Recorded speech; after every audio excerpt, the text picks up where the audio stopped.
Hello everyone, I am सार्थक, पीसीसीबी maths faculty in residence. आज हम कोऑर्डिनेट ज्योमेट्री का नेक्स्ट लेक्चर करने जा रहे हैं। लास्ट क्लास में हमने सेक्शन फॉर्मूला शुरू किया था, उसके एप्लीकेशन को पढ़ा था और उस पर कुछ क्वेश्चंस किए थे। तो आज हम उसको आगे बढ़ाते हुए कुछ और क्वेश्चंस को सॉल्व करेंगे। तो चलो देखते हैं ज़रा। तो ये अपने पास एक क्वेश्चन है। क्वेश्चन ये है कि determine the ratio in which the line 3x plus y minus 9 equal to 0 divides the segment joining the point 1, 3 and 2, 7। ठीक है कि 1, 3 and 2, 7 से एक सेगमेंट बना होगा। ठीक है 1, 3 एंड 2, 7 से एक सेगमेंट बना होगा। इस सेगमेंट को इस line 3x plus y minus 9 है ना, लेट्स से इस लाइन की इक्वेशन है 3x plus y minus 9 equal to 0। इसने इसको किस रेशो में डिवाइड किया होगा, हमसे यही पूछा गया। तो जब भी हमें रेशो फाइंड आउट करना होता है तो हम क्या करते हैं, रेशो को लेट कर लेते हैं। लेट से इसने इसको k/1 में डिवाइड कर दिया होगा, k/1 में डिवाइड कर दिया होगा। तो अब रेशो फाइंड करने के लिए हम क्या करेंगे, अगर ये पॉइंट है, इसके कोऑर्डिनेट जो है कुछ भी मान लो x, y, ये निकालना चाहें तो कैसे निकालेंगे। देखो x कोऑर्डिनेट निकालने का फॉर्मूला था mx2 plus nx1 upon m plus n, ऐसा कुछ फॉर्मूला मैंने बताया था। तो उसका यूज करें तो k into 2 that is 2k plus 1 into 1 upon k plus 1। तो ये x की वैल्यू आ गई। इसी तरह y निकाल सकते हैं, है ना। y क्या हो जाएगा, देखो k into 7 plus 1 into 3 upon k plus 1। तो ये x और y की वैल्यू आ गई। अब ये x, y जो है ये इस लाइन पर लाई कर रहा है, इस लाइन पर लाई कर रहा है। इस लाइन पर लाई करने वाले जितने भी पॉइंट होंगे वो सभी पॉइंट्स इसके सॉल्यूशन है, यानी इसको सेटिस्फाई करेंगे। यानी ये x, y जो है इसको सेटिस्फाई करना चाहिए। तो x और y की वैल्यू जब हम यहाँ पुट करेंगे तो इसको सेटिस्फाई करता होगा। तो देखो जरा, अपने पास इक्वेशन है 3x plus y minus 9 equal to 0। इसमें x की वैल्यू पुट करते हैं। x की वैल्यू है 2k plus 1 upon k plus 1, 2k plus 1 upon k plus 1 plus y की वैल्यू है 7k plus 1 upon k, 7k plus 3 है ना, upon k plus 1 minus 9 equal to 0।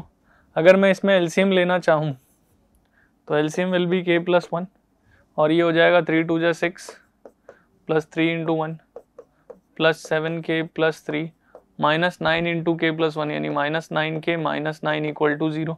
Cross multiply में ये तो 0 हो गया और ये 6 प्लस 7 13, 13 माइनस 9 4, 3 और 3 6, 6 minus 9 is 6 minus 9 is minus 3 equal to 0। तो यहाँ से k की वैल्यू आई 3/4। तो जो रेशो रहा, यानी इस लाइन ने उस सेगमेंट को 3:4 में डिवाइड कर दिया होगा। समझ गए क्या, कोई दिक्कत तो नहीं। आगे बढ़े। अब देखो नेक्स्ट है, नेक्स्ट क्वेश्चन में कह रहा है कि if 3, -4, -6, 5 are the extremities of the diagonal of a parallelogram. ठीक है कि एक डायगोनल के एंड पॉइंट्स हैं ये, ठीक है, पैरेललोग्राम के। लेट्स से ये अपने पास एक पैरेललोग्राम है ABCD। इसमें डायगोनल के एंड पॉइंट्स हैं। तो लेट्स से ये AC अपना डायगोनल है और A और C के कोऑर्डिनेट्स दिए हुए हैं मुझे। क्या क्या है, 3, -4 और C के कोऑर्डिनेट्स है -6, 5। ठीक है, -6, 5। अब देखो फिर क्या चाहिए उसको, आगे कह रहा है and -2, 1 is it's third vertex. -2, 1 जो है वो उसका तीसरा वर्टेक्स है, तो चौथा वर्टेक्स बताना है। ठीक है, अब -2, 1 उसका वर्टेक्स है एक, तो जो बचा हुआ वर्टेक्स है वो हमें बताना है। क्लियर है, तो ठीक है चलो करते हैं। अब देखो ध्यान देना, अगर इस पॉइंट को O कहूँ तो मैं जानता हूँ कि पैरेललोग्राम के डायगोनल जो होते हैं वो एक दूसरे को बाइसेक्ट करते हैं ना, ये प्रॉपर्टी हम जानते हैं क्या, कि diagonals of a parallelogram bisects each other, क्या बाइसेक्ट करते हैं। तो अगर ऐसा है तो O जो है वो A और C का मिड पॉइंट है, यानी मिड पॉइंट के कोऑर्डिनेट निकालना हमने सीखा था, है ना। तो मिड पॉइंट के कोऑर्डिनेट निकालने के लिए मैंने बताया था कि दोनों x कोऑर्डिनेट्स को ऐड करो, यानी x1 प्लस x2/2 वो आ जाएगा इसका x कोऑर्डिनेट। y निकालना है तो y1 प्लस y2/2 है ना, इस तरीके से तो आप कोऑर्डिनेट्स ऑफ O निकाल पाओगे, है ना। O के कोऑर्डिनेट्स क्या आ जाएंगे, 3 प्लस माइनस 6/2 कॉमा -4 प्लस 5/2, सही है क्या। तो अकॉर्डिंग टू दिस ये अपना हो जाएगा 3 माइनस 6 यानी -3/2, -5 माइनस 4 इज 1/2। तो ये आ गए O के कोऑर्डिनेट्स, है ना। अब O जो है वो BD का भी तो मिड पॉइंट होगा, B के कोऑर्डिनेट पता है, O के कोऑर्डिनेट पता है, तो इसकी हेल्प से D के कोऑर्डिनेट निकाल लेते हैं, ठीक है। तो देखो जरा कैसे निकाल सकते हैं। अगर मैं इसको कुछ x1 y1 का नाम दूं तो इन दोनों का सम divided by 2 will be O, है ना। तो देखो, तो O के कोऑर्डिनेट्स जो कि क्या है, -3/2 कॉमा 1/2, -3/2 कॉमा 1/2, और ये इसके इक्वल होने चाहिए कि नहीं, इसके according x1 plus -2/2, x1 plus -2/2 comma y1 plus 1/2, सही है। अब इनको कंपेयर करेंगे तो x कोऑर्डिनेट होना चाहिए -3/2 जो कि किसका इक्वल है, x1 माइनस 2/2, और यहाँ से y होना चाहिए 1/2 और ये y1 प्लस 1/2, दोनों x कोऑर्डिनेट दोनों इक्वल है, मतलब x कोऑर्डिनेट भी इक्वल होगा, y कोऑर्डिनेट भी इक्वल होगा। कंपेयर किया तो 2 से 2 कैंसिल, और ये 2 इधर आया तो -3 प्लस 2, तो x1 की वैल्यू आ गई -1, ठीक है। और इधर से कंपेयर किया तो ये हो जाएगा 0, इधर आ गया ना, बिल्कुल। तो 1 माइनस 1 इक्वल टू y1, तो ये आ गया 0। तो उसके कोऑर्डिनेट्स हो गए फोर्थ वाले के -1, 0। क्लियर है क्या, -1, 0। तो -1, 0 ऑप्शन ए में मिल रहा है मुझे, option A will be right answer. कोई दिक्कत तो नहीं है, समझ में आ गई बात। तो ये हमने इसमें यूज कर लिया वही सेक्शन फॉर्मूला से जो अपना मिड पॉइंट के कोऑर्डिनेट निकालने का तरीका था उसका यूज कर लिया, along with this property that is diagonals of a parallelogram bisects each other. Clear है क्या, आगे बढ़ते हैं। आगे है अपना सेक्शन फॉर्मूला का ही ये एप्लीकेशन है सेंट्रॉइड, कि ट्राइंगल का जो सेंट्रॉइड होता है वो क्या होता है, कैसे बनता है, उसके कोऑर्डिनेट्स हम कैसे निकाल सकते हैं ना, वो देखते हैं। तो देखो जरा, सेंट्रॉइड की बात करें अगर, तो ये है अपना कि कोई भी एक ट्राइंगल है मेरे पास, उस ट्राइंगल के मीडियंस के इंटरसेक्शन से जो पॉइंट मिलेगा, ठीक है। पहली बात तो किसी भी ट्राइंगल के जो मीडियंस होंगे वो होंगे कंकरेंट। कंकरेंट मतलब हमेशा एक ही पॉइंट से पास करेंगे, तीनों मीडियंस जो होंगे वो एक ही पॉइंट से पास करेंगे, ठीक है। तो सेंट्रॉइड की अगर बात करें तो क्या है, it is formed by intersection of medians, ठीक है। और इसमें देखें तो मीडियंस जो होते हैं, medians of a triangle are concurrent, ठीक है, कि वो सब एक ही पॉइंट से गुजरते हैं, है ना। और इस पॉइंट को ही हम लोग क्या बोल रहे हैं, सेंट्रॉइड बोल रहे हैं, ठीक है, कोई दिक्कत तो नहीं है। और मीडियन का क्या होता है, मीडियन जो होता है ना, सामने वाली साइड को बाइसेक्ट कर देता है। Median bisects the opposite side.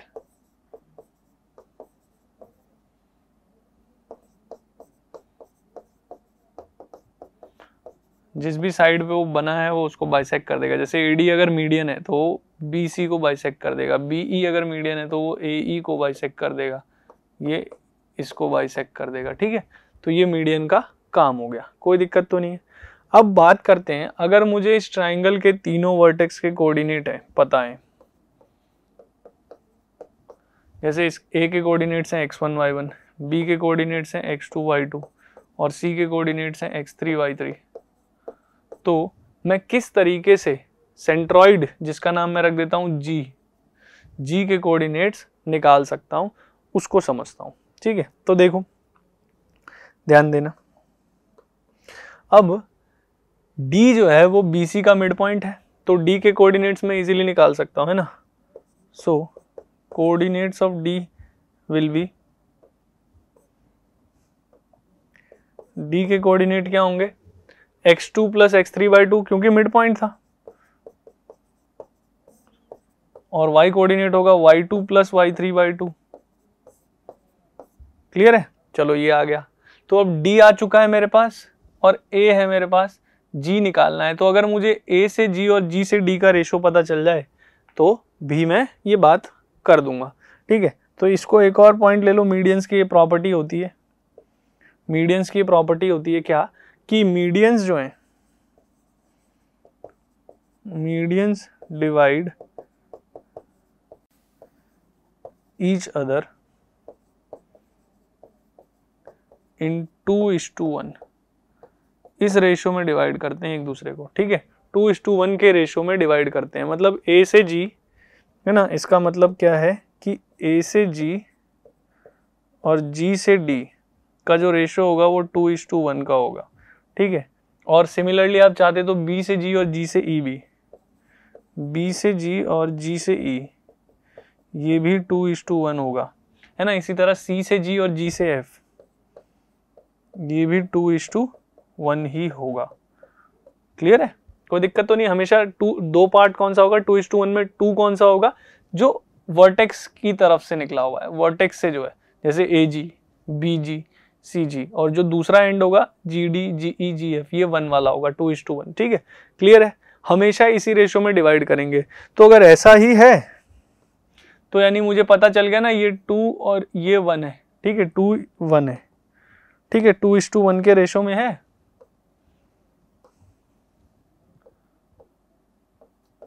तो A के कोऑर्डिनेट पता है, D के कोऑर्डिनेट पता है, तो और सेक्शन फॉर्मूला का यूज करते हुए 2:1 का यूज करते हुए G के कोऑर्डिनेट निकालता हूं, ठीक है।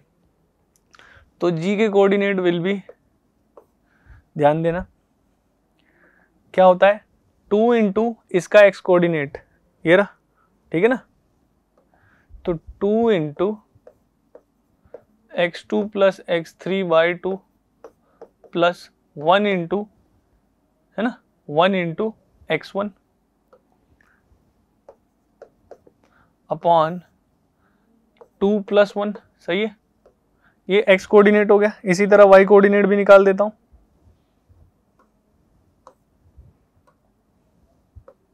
तो y कोऑर्डिनेट हो जाएगा 2 into y2 plus y3/2 plus 1 into y1 upon 2 plus 1, ठीक है। तो ये हो जाएगा अपना 2 से 2 कैंसिल, और 1 into x1 is x1, x2, x3/2 plus 1 3, इधर 2 से 2 cancel, 1 into y1 is y1 plus y2 plus y3/2 plus 1 3, ठीक है। तो ये अपना सेंट्रॉइड के कोऑर्डिनेट्स रहेंगे, ठीक है। जब भी ट्राइंगल के तीनों वर्टेक्स दिए अपने को, x1, x2, x1, y1, x2, y2, x3, y3, तो सेंट्रॉइड के कोऑर्डिनेट होंगे तीनों के x कोऑर्डिनेट को ऐड करो 3 से डिवाइड, तीनों के y कोऑर्डिनेट को ऐड करो 3 से डिवाइड, है ना। ये क्या है अपना कोऑर्डिनेट्स ऑफ सेंट्रॉइड, ठीक है। ठीक, अब देखो आगे बढ़ते हैं।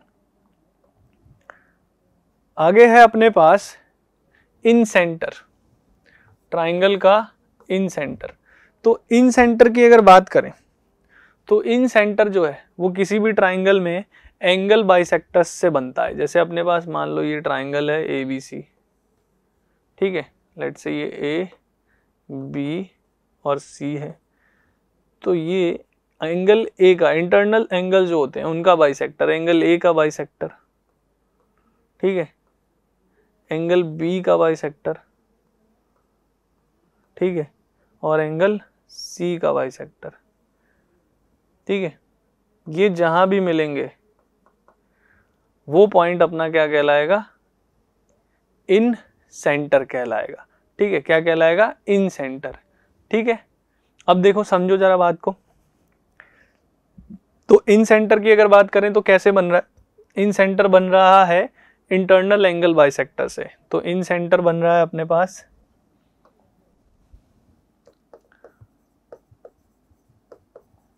इन सेंटर जो है वो बन रहा है, it is formed by internal angle bisectors, ठीक है। किसी भी ट्राइंगल के तीनों एंगल बाइसेक्टर बनाए अगर अंदर वाले, तो उन सब का इंटरसेक्शन जो होगा वो क्या कहलाएगा, इन सेंटर कहलाएगा। क्लियर। अब उसके कोऑर्डिनेट्स निकालने हैं, तो उसको हम कैसे कर सकते हैं। देखो अगर मुझे ए के कोऑर्डिनेट दे दिए जाएं x1 y1, बी के कोऑर्डिनेट दे दिए जाएं x2 y2 और सी के कोऑर्डिनेट भी दे दिए जाएं x3 y3, तो मुझे अगर इस इन सेंटर के कोऑर्डिनेट निकालने हैं, ठीक है, इन सेंटर के कोऑर्डिनेट निकालने हैं, तो क्या कर सकता हूं। देखो ध्यान से, फॉर्मूला सिंपल है, लर्न कर लेते हैं इसको, किस तरीके से लर्न करना है वो समझो, ठीक है। इसका फॉर्मूले का जो डेरिवेशन है वो सिमिलैरिटी के यूज से आएगा, है ना, सिमिलैरिटी की का यूज करना पड़ेगा अपने को, है ना, तो उस तरीके से कर सकते हैं, ठीक है। देखो अगर ए की बात करें तो क्या करना है, ए इस साइड की लेंथ है, ठीक है, इस साइड की लेंथ अगर आपको दी है तो ठीक, नहीं दी है तो भी आप निकाल सकते हो। दोनों कोऑर्डिनेट्स पता है ना, तो डिस्टेंस फॉर्मूला लगाओगे बी और सी के बीच का, ये लेंथ आ जाएगी, सिंपल है। ये लेंथ भी निकाल सकते हो, ये लेंथ भी निकाल सकते हो। तो अगर आपको इन सेंटर के कोऑर्डिनेट निकालने हैं तो आपको ए के कोऑर्डिनेट में एक्स का कोऑर्डिनेट है x1 और उसके सामने वाली लेंथ जो भी है उसको मल्टीप्लाई करो ax1, है ना। बी की बात करोगे तो ये बी है, इसके सामने लेंथ बी है, ठीक है, जो भी लेंथ है बी उसको x2 से मल्टीप्लाई करो, और तीसरे में सी के सामने यानी x3 के सामने जो भी लेंथ है उसको उससे मल्टीप्लाई करो, और नीचे तीनों लेंथ्स को ऐड कर दो, सेम y निकाल सकते हो, कोई दिक्कत तो नहीं है। तो ये इन सेंटर के कोऑर्डिनेट के निकालने का फॉर्मूला है। क्लियर है। इन सेंटर को सेंटर लेते हुए, ठीक है, इन सेंटर को सेंटर लेते हुए और यहां से इसको टेंजेंट बनाना है ना। इन सेंटर का मतलब होता है इन ये जो सर्कल बना है इसको हम बोलेंगे इन सर्कल, है ना। इस सर्कल को हम क्या बोलेंगे, इन सर्कल, ठीक है। ये जो सर्कल बना है इन सर्कल है। तो इस सर्कल को अगर बनाना है तो चलो सेंटर तो ये है, लेकिन रेडियस क्या लेंगे, रेडियस लेंगे हम इससे इस लाइन का परपेंडिकुलर डिस्टेंस। क्यों, क्योंकि ये तीनों ही साइड्स को टच करता हुआ बनेगा वो सर्कल, यानी ये तीनों ही साइड्स उस सर्कल के लिए टेंजेंट है। तो सेंटर से अगर टेंजेंट तक का जो पॉइंट जाएगा, पॉइंट ऑफ कांटेक्ट, यानी जहां भी वो टच करता हुआ जाएगा वो परपेंडिकुलर होगा, तो परपेंडिकुलर डिस्टेंस ले लो, और यही तो रेडियस है कि नहीं, यही तो रेडियस है। तो इसको रेडियस लो, मतलब यहाँ तक का परपेंडिकुलर डिस्टेंस लो, वही रेडियस और एक सर्कल बना दो, वो सर्कल क्या बन जाएगा, इन सर्कल। क्लियर है। और इस रेडियस को आप इन रेडियस भी कह सकते हो, क्या कहोगे, इन रेडियस। सही है क्या, कोई दिक्कत तो नहीं है। तो आप इन सर्कल के कोऑर्डिनेट्स इस तरीके से निकाल सकते हो। सही है, आगे बढ़ते हैं। देखो इसी तरह अपने पास एक्स सेंटर है। क्या है, एक्स सेंटर। एक्स सेंटर क्या है, एक्स सेंटर है कि अगर मेरे पास कोई एक ट्राइंगल है, ठीक है, कोई भी एक ट्राइंगल है, तो इसके दो तो एक्सटीरियर एंगल लो, इसके दो तो एक्सटीरियर एंगल लो, और एक इंटीरियर, इन तीनों का जो बाइसेक्टर होगा ये जहां से पास करेगा वो अपना एक्स सेंटर है, ठीक है। और इसके लिए वो सर्कल जो होगा वो ये एक्सटेंडेड साइड्स को और एक तो ये जो साइड है इन तीनों को टच करता हुआ हम सर्कल बना सकते हैं, ठीक है। इस सर्कल को हम क्या कहेंगे, इस सर्कल को हम कहेंगे एक्स सर्कल, ठीक है। और इस सेंटर को हम क्या कहेंगे, एक्स सेंटर, ठीक है। और रेडियस निकालनी है अगर तो वही ये तीनों जो लाइंस हैं ये टेंजेंट है इसके लिए, तो इस परपेंडिकुलर डिस्टेंस निकाल दो, वही रेडियस है और इसको एक्स रेडियस कह देंगे। क्लियर है। तो एक्स सर्कल जो है भाई तीन टाइप से बन सकते हैं। क्यों? क्योंकि एक्सटीरियर एंगल तो यहाँ भी ऐसे बनाया जा सकता था ना, इसको अगर बढ़ा देते, ठीक है, इसको अगर ऐसे बढ़ा देते, इसको अगर ऐसे बढ़ा देते तो ये भी तो एक्सटीरियर होता और फिर इनका भी बाइसेक्टर ऐसे बनता तो यहाँ पर बनता, यानी एक सर्कल इधर भी बनाया जा सकता था, ठीक है। और चाहते तो एक सर्कल इधर भी बना सकते थे, है ना। तो ऐसे में तीन बनाए जा सकते थे, है ना, कोई दिक्कत तो नहीं। जैसे ये है और इसको ऐसे बढ़ाया होता, ठीक है, इस लाइन को ऐसे बढ़ा दिया होता, इनके बाइसेक्टर बनाते और इसको लेते और फिर ऐसे एक सर्कल बना देते। क्लियर है। तो हम चाहते तो तीनों तरफ सर्कल बना सकते थे, तो एक्स सर्कल हम तीन बना पाएंगे, कोई दिक्कत तो नहीं है। एक्स सर्कल कितने बना पाएंगे, तीन, और तीनों के सेंटर के कोऑर्डिनेट अलग अलग होंगे, है ना। तो इन सेंटर का तो एक ही कोऑर्डिनेट होता है, पर एक्स सेंटर तीन तीन बन सकते हैं और तीन तीन कोऑर्डिनेट फिर हमें उस हिसाब से मिल जाएंगे, कोई दिक्कत तो नहीं है। तो चलो देखो जरा इसको समझते हैं। अब देखो ये समझना होगा आपको ध्यान से। जैसे कि मान लो ये मेरे पास ट्राइंगल था ABC, इसके कोऑर्डिनेट्स है मेरे पास x1 y1 x2 y2, है ना, और ये है x3 y3, और इन तीनों की लेंथ भी है अपने पास, इन तीनों की लेंथ भी है अपने पास, ठीक है। मान लो इसकी लेंथ b है, इसकी लेंथ कितनी है, c है, इसकी लेंथ a है, ठीक है। यहाँ कहीं अपना x सेंटर बनाए, मान लो जैसे पहले बनाया था ना मैंने अभी, ठीक है। तो ये अपना जैसे ये सर्कल बन गया, ये एक सेंटर है। तो इसके कोऑर्डिनेट अगर निकालने हैं तो आपको सिंपल ध्यान रखना है, फॉर्मूला तीनों सेंटर के लिए अलग अलग कोऑर्डिनेट आएंगे, सिंपल सी बात है। तो फॉर्मूला वही है जो पहले इन सेंटर के लिए पढ़ा था, क्या, एक्स कोऑर्डिनेट हो जाएगा ax1 bx1 ax1 bx2, ठीक है, ax1 bx2 cx3 upon ABC, ठीक है, अपॉन ABC।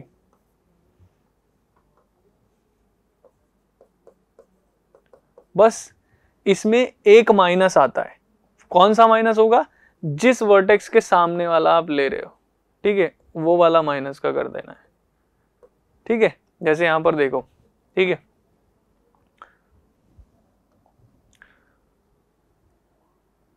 ध्यान देना। अब ये I2 बोल रहा है, ठीक है।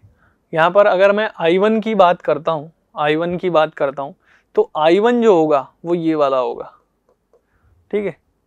इस वाले सेंटर को I1 कह दो, तो I1 में x कोऑर्डिनेट हो जाएगा ये, और y कोऑर्डिनेट क्या हो जाएगा, minus ay1 by2 and cy3 divided by a plus B plus C, और ये a के साथ माइनस, है ना। तो जिसके सामने, जैसे b के सामने वाला अगर आपको निकालना है, I2 लेट से वो है उसको, उसके सेंटर के कोऑर्डिनेट, तो ये देखो b के सामने होगा तो b वाला यानी x2 के सामने है तो उस पे माइनस आ जाएगा, b के सामने माइनस आ जाएगा।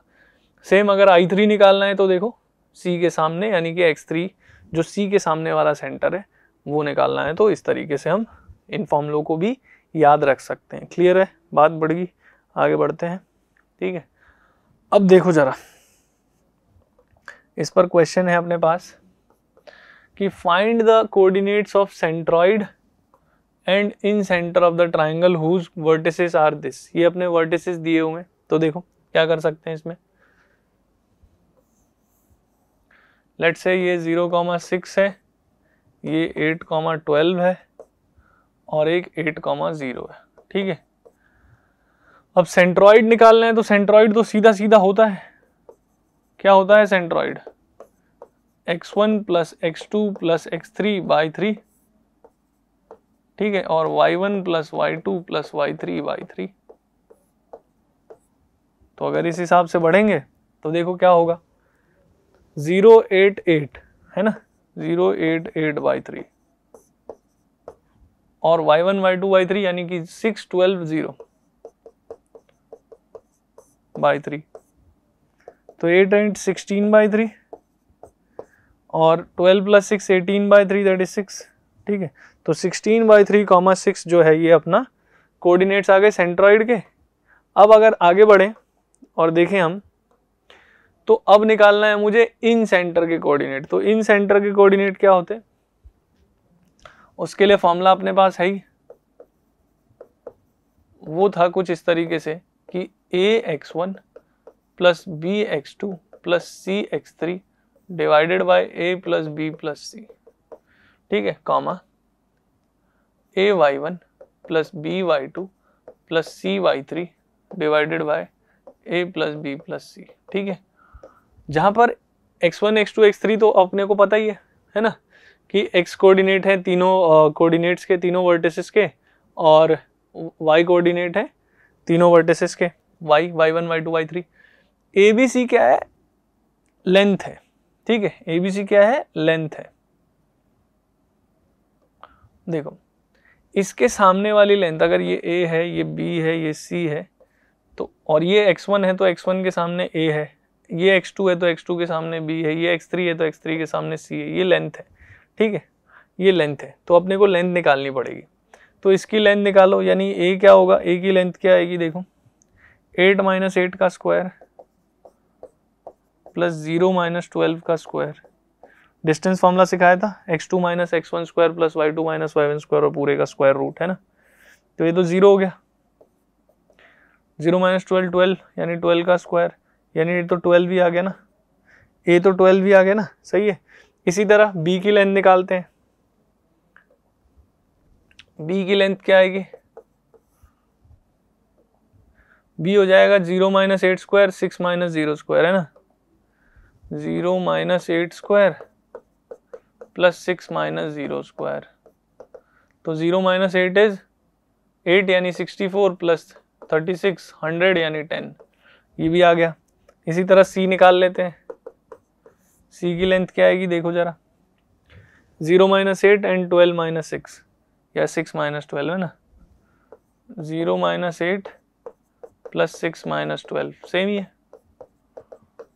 तो 0 माइनस 8 8 का स्क्वायर 64, 6 माइनस 12 इज माइनस 6 का स्क्वायर 36, तो 100 का 10। ठीक है, तो ABC लेंथ आ गई, x1 x2 सब पता ही है। तो इन सेंटर यानी I जो हो गया अपना क्या हो जाएगा, ax1, A था 12 इंटू x1 0, ठीक है, 12 इंटू 0 प्लस x2 B है 10 इंटू x2 क्या है, x2 क्या है, देखो 8 है ना, ये 8 है,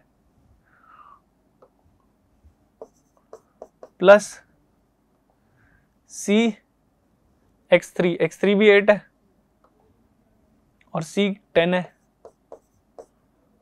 अपॉन में A plus B plus C, 12 plus 10 plus 10।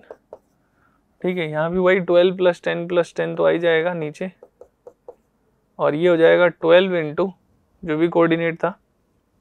अब y की बात करेंगे तो 6 12 और 0 है ना, 6 12 और 0, 6 10 इंटू y2 और 10 इंटू y3। ठीक है, इसको सॉल्व कर लेते हैं। 0 80 80 160 बाय 20 32, ठीक है, नीचे तो 32 ही आ गया, 72 है ना, 120 ये तो हटा ही दो, 120 प्लस 70 90 192 है ना, 192। अब इसको सॉल्व कर लेते हैं एक बार। तो देखो ये 5 टाइम्स में कैंसिल हो रहा है और ये 6 टाइम्स में। तो इन सेंटर यानी आई जो हो गया, इन सेंटर के कोऑर्डिनेट हो गए 5,6। क्लियर है। इसी तरह अगर एक्स सेंटर पूछता तो वो भी निकाल लेते। क्लियर। चलो आगे बढ़ते हैं। नेक्स्ट क्वेश्चन है कि अगर मिड पॉइंट दिए हैं साइड्स के, mid point of the sides of a triangle are -2,3, 4, -3। ठीक है, वो दिए हुए अपने को क्या क्या है, -2,3, 4, -3 और ये है 4,5। तो हमें क्या बताना है, हमें बताना है सेंट्रॉइड क्या रहा होगा ट्राइंगल का। ठीक है, सेंट्रॉइड क्या रहा होगा। चलो समझो जरा, अगर a x1 y1 होता और b x2 y2 होता और c x3 y3 होता तो सेंट्रॉइड क्या होता है।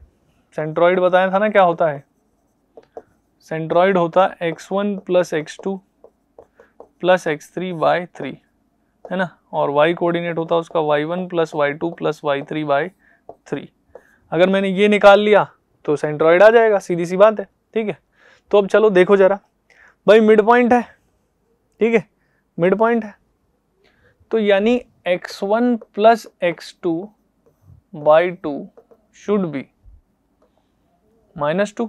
सही है क्या, -2। Similarly y1 + y2 by2 will be कितना, 3, है ना। और इसी तरह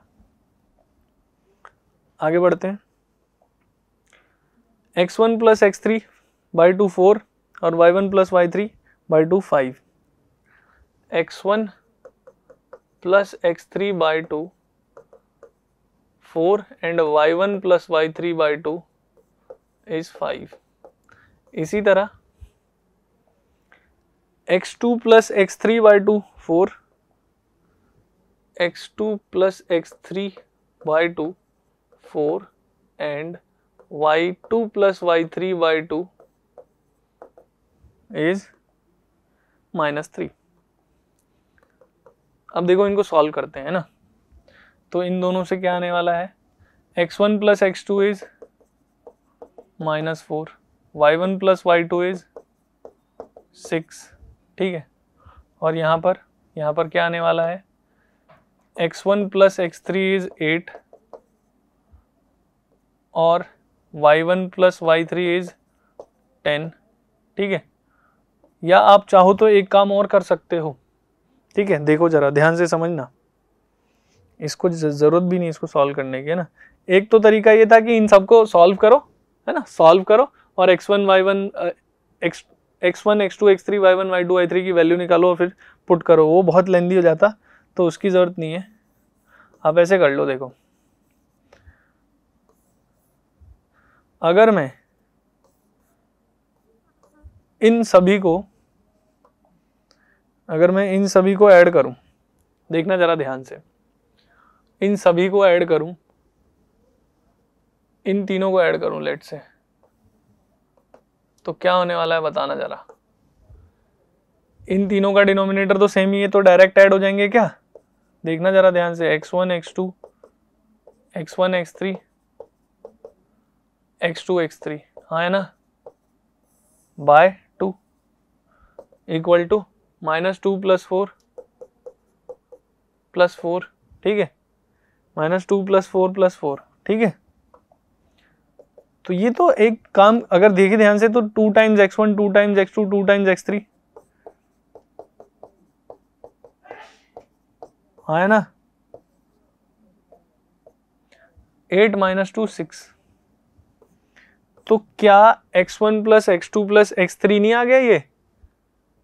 अगर मैं ऐसे देखूं ध्यान से तो -2 4 और 4 इन तीनों का सम ही x1 + x2 + x3 है कि नहीं, देखो ध्यान से आप, x1 + x2 + x3 का सम ही उन तीनों यानी वो जो मिड पॉइंट्स थे उनका सम है। इसी तरह आप y के लिए देखोगे तो भी वही होगा, 2 times y 2 times y2 2 times y3 सब है, नीचे 2 है, कैंसिल हो जाएगा।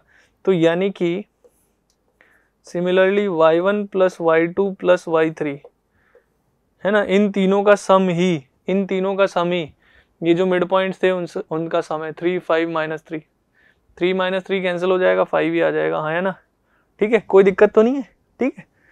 तो अगर मुझे सेंट्रॉइड निकालना है तो बस 3 से डिवाइड ही तो करना है, क्योंकि इन मिड पॉइंट्स का सम ही x1 + x2 + x3 के इक्वल आ रहा है ना, हर बार ही आएगा वो, तो कोई दिक्कत ही नहीं है, कुछ भी लिखाओ। y1 + y2 + y3 यानी कि 3 -3 और 5 के इक्वल आ रहा है। तो मुझे इतना कुछ करने की जरूरत नहीं है, मैं ध्यान रख सकता हूं कि मिड पॉइंट के कोऑर्डिनेट दिया हूं या ये x1 x2 x3 दिए हूं, उसमें भी मैं क्या करूंगा, मिड पॉइंट्स के कोऑर्डिनेट को ऐड करके 3 से डिवाइड सीधा, ठीक है। तो ये अपना आंसर आ जाएगा। इन तीनों को ऐड किया था तो 4 4 8 -2 6 6/3, इन तीनों को ऐड किया तो 3 - 3 0 5/3, 6/3 मतलब 2, तो ये अपना आ गया 2, 5/3, ठीक है, कोई दिक्कत तो नहीं है। इस तरीके से मैं डायरेक्ट भी निकाल सकता हूं। तो ये हमने समझ लिया कि ऐसा क्यों हुआ, ये अपने पास रीजन है, ठीक है, और ये अपना आंसर है। 1 सेकंड में आंसर आ जाएगा अगर आपको वो पता है तो। सही है क्या, कोई दिक्कत तो नहीं, ऑप्शन डी जो है वो करेक्ट हो जाएगा, ठीक। तो ये हमने कोऑर्डिनेट ज्योमेट्री के सेक्शन फॉर्मूला को पढ़ा है, ठीक है, इसके एप्लीकेशन को समझा है। आगे नेक्स्ट क्लास में हम एरिया ऑफ ट्राइंगल और एरिया ऑफ क्वाड्रिलेटरल को समझेंगे। तो आज हम इतना ही करते हैं। Thank you, that's all for the day.